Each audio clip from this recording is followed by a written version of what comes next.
जिस मुल्क में मैं रह रहा हूँ वहाँ जीने की तमन्ना अब नहीं है।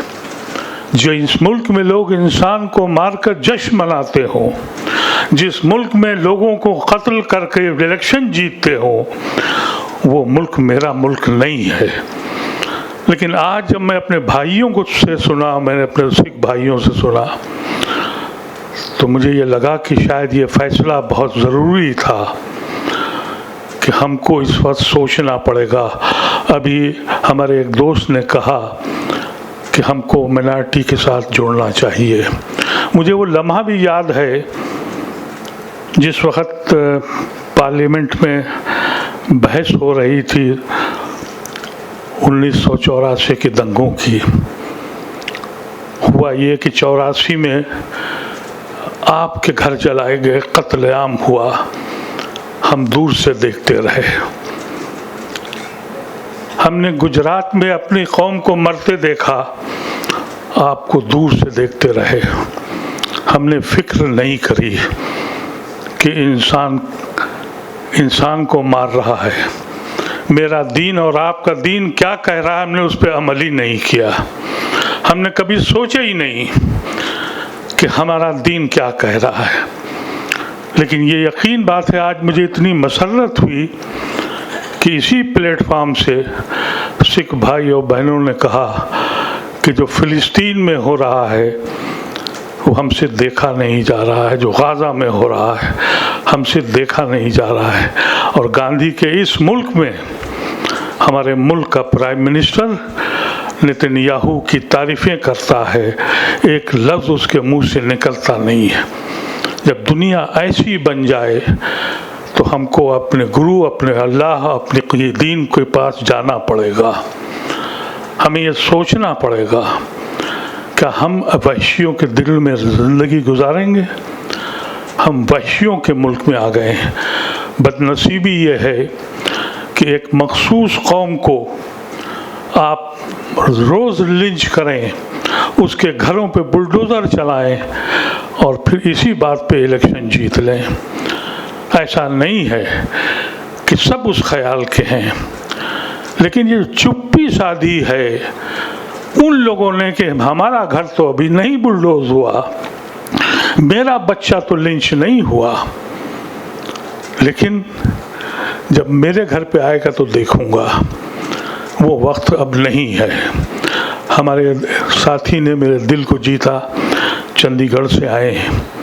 मैं आपसे कहता हूँ, दूसरी मजलिस, दूसरी कॉन्फ्रेंस आप चंडीगढ़ करिए।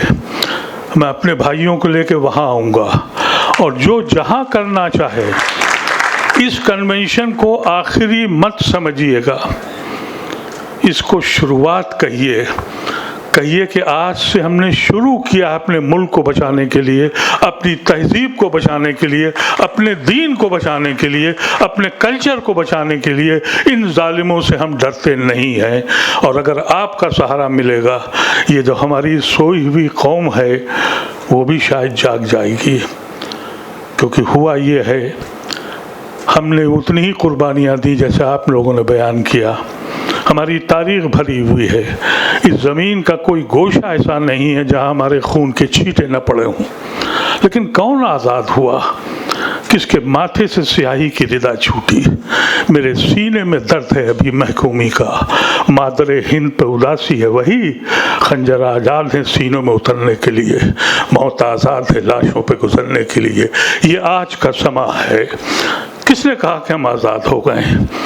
एक हाकिम चला गया, दूसरा हाकिम आ गया। हमारी बस्तियों में जो हमारे साथ रहते थे, हम जिनके भाई थे, उन्हीं बस्तियों में हम गुनहगार की तरह जिंदा हैं।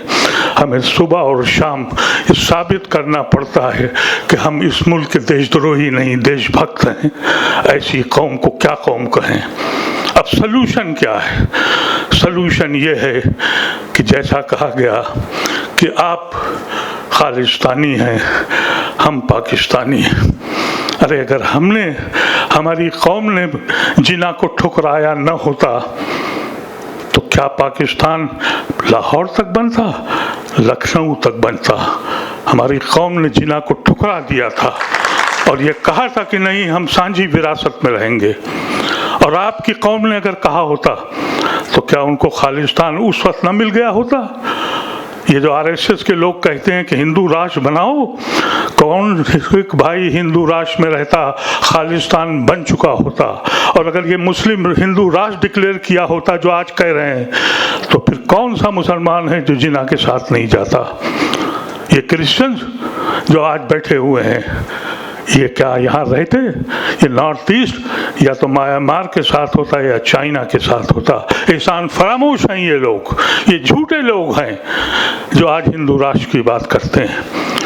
हिंदू राष्ट्र अगर बनना होता तो हम जिना के साथ जाते, लेकिन हमको तो ऐसा मुजरिम बना दिया कि हमने जिना कुछ ठुकराया तो कहा तुम मुजरिम हो। हमने नेहरू को अपनाया तो हम मुजरिम हैं, हम गुनहगार हैं कि हमने अपनी कौम को बांट दिया, हमने अपने ख़ानदान को बांट दिया और ये कहा कि हम सांझी विरासत में रहेंगे। और आज 75 साल के बाद, इस उम्र में पहुंचने के बाद, जब ये आंखें अपने रब को मिलने के बेचैन हैं, उस वक्त ये एहसास होता है कि हमने क्या फैसला किया था। इसकी कमज़ोरी सिर्फ इसलिए है कि हमने अपने एक दूसरे के साथ जुड़े नहीं। हम ये देखते रहे। ये सोच लीजिए कि जो कुछ 84 में हुआ, 2002 में हुआ, जो आज हमारे साथ यूपी और आसाम में और मुख्तलिफ जगहों पे हो रहा है, दुनिया चिल्ला गई, लेकिन हम इसलिए नहीं बोल सके कि हम जुड़े नहीं।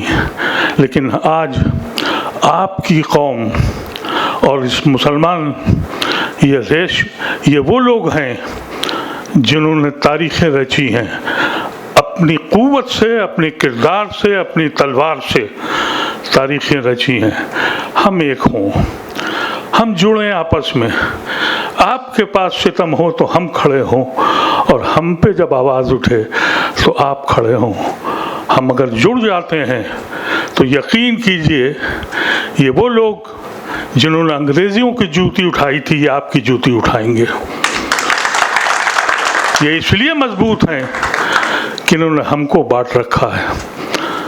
मज़हब के बारे में जो आप लोगों ने कहा, दिल उछलने लगता था कि हम में आप में फ़र्क क्या है।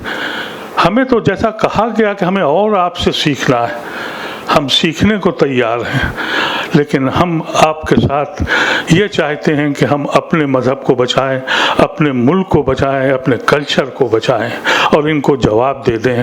और इन अल्फाज के साथ, इस गुजारिश के साथ कि 3-4 चीज़ें जो रेजोल्यूशंस हैं, एक तो हम चाहते हैं कि यहाँ से एक आवाज़ निकले कि जो फ़िलिस्तीन और गाज़ा में जो जुल्म हो रहा है, हम सब लोग उसके शदीद मुखालिफत करते हैं और हुकूमत हिंद को ये कहना चाहते हैं कि तुमको गांधी का जो वायदा था उसको पूरा करो। ये मुल्क दूसरों की मदद के लिए और जुल्म के ख़िलाफ़ खड़ा हुआ है, तुम उससे इनकार मत करो। दूसरी बात मैं ये चाहता हूँ कि जो हजरात ये समझते हैं कि हम लोग फिर किसी दिन किसी जगह बैठें, तो वहाँ हमको बैठना होगा। और ये बात बिल्कुल वाज़ेह है, जो हक़ की बात है, जो हमारे 350 साल हम तेज बहादुर जी का वो कर रहे हैं। याद रखिएगा, वो हक़ पे थे।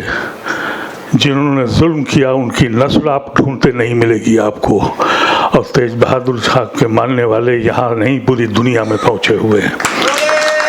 और जिन्होंने इमाम हुसैन के साथ जुल्म किया, उसके मानने वाले पूरी दुनिया में हैं। और आज यजीद को जानने वाला कोई दुनिया में नहीं है। तो हक़ हमेशा ज़िंदा रहता है। जिसने जुल्म किया उसको आप देख लें कि उसकी नस्ल का पता नहीं है, ढूंढते फिरिए कहीं मिलेंगे नहीं आपको कौन लोग कहाँ गए।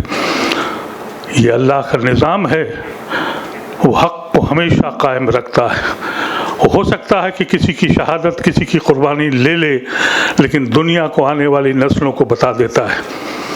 करबला में जो कुछ हुआ, हम लोग कहते हैं कि इस्लाम उसके बाद ज़िंदा हो गया। जो कुछ तेज बहादुर साहब के साथ हुआ, सिख मज़हब उसके बाद ज़िंदा हो गया।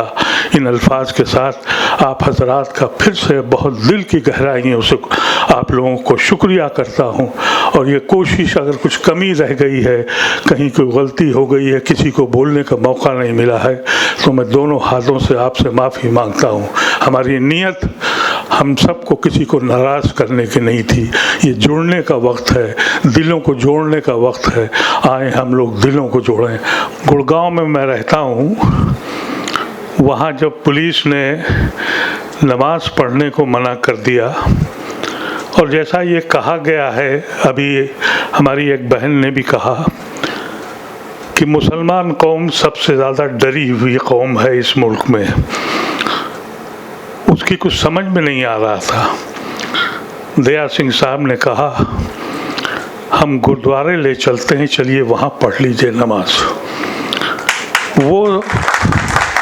वो लम्हा था। हमने गुरुद्वारे में तो नमाज इसलिए नहीं पढ़ी कि आरएसएस की एंट्री मदरसों में हो गई है तो गुरुद्वारे में भी हो गई है।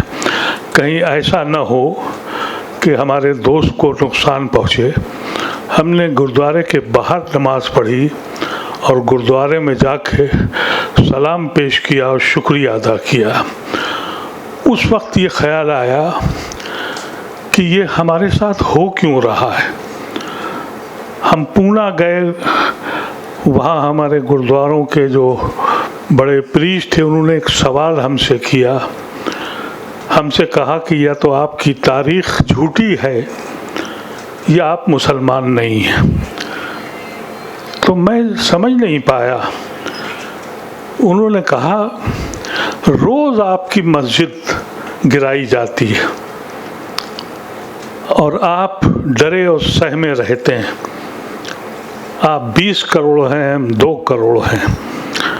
हमारे गुरुद्वारे की कोई ईंट निकाल के दिखाए तो अंदाज़ा हुआ कि जिंदा कौम किसको कहते हैं। और जिसकी अभी तकरीरें यहाँ हुई, उन तकरीरों ने मुझे झिझोड़ के रख दिया।